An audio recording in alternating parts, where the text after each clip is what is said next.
வாங்க சவ் கூட்டு எப்படி வைக்கிறதுன்னு பார்ப்போம். அடுப்பில் ஒரு குக்கர் வச்சிங்க. அடுப்பை ஆன் பண்ணாமல் 1/4 கிலோ அளவு உள்ள சவ்வை தோலை நீக்கிட்டு சின்ன சின்னதாக கட் பண்ணி ஆட் பண்ணிக்கிங்க. ஒரு வெங்காயம், 4 பச்சை மிளகாய், 10 பல் பூண்டு, ஒரு பெரிய சைஸ் தக்காளி, 4 ஸ்பூன் பச்சை பருப்பு, 2 ஸ்பூன் கடலைப்பருப்பு ஆட் பண்ணிவிட்டு நல்லா கழுவிட்டு ஆட் பண்ணுங்கள். தண்ணி மூழ்கிற அளவுக்கு ஊற்றிக்கிங்க. ஊற்றிட்டு அடுப்பை ஆன் பண்ணிவிட்டு குக்கரை க்ளோஸ் பண்ணிவிட்டு விசில் போட்டு 4 விசில் விட்டுட்டு ஏரை ரிலீஸ் பண்ணிவிட்டு ஓப்பன் பண்ணி பார்த்தீங்கன்னா உங்களுக்கு 3/4 பதம் நல்லா வெந்து வந்திருக்கும். மசிச்சு விடுங்க.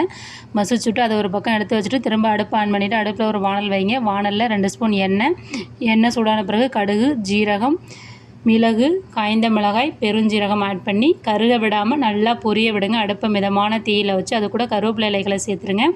சேர்த்துட்டு அதையும் நல்லா பொரிய விட்டுட்டு அடுப்பை ஆஃப் பண்ணிவிட்டு இப்போ அந்த தாளிப்பில் நம்ம மசிச்சு வச்சுருக்கிற சவ்வை ஆட் பண்ணிக்கலாங்க. நீங்கள் கொதிக்க வைக்கணும்னு அவசியம் கிடையாது. சுவைக்கேற்ப உப்பு ஆட் பண்ணிக்கிங்க. ஆட் பண்ணிவிட்டு 10 நிமிஷம் கழித்து பரிமாறினீங்கன்னா சூப்பரான சவ் கூட்டு தயார்.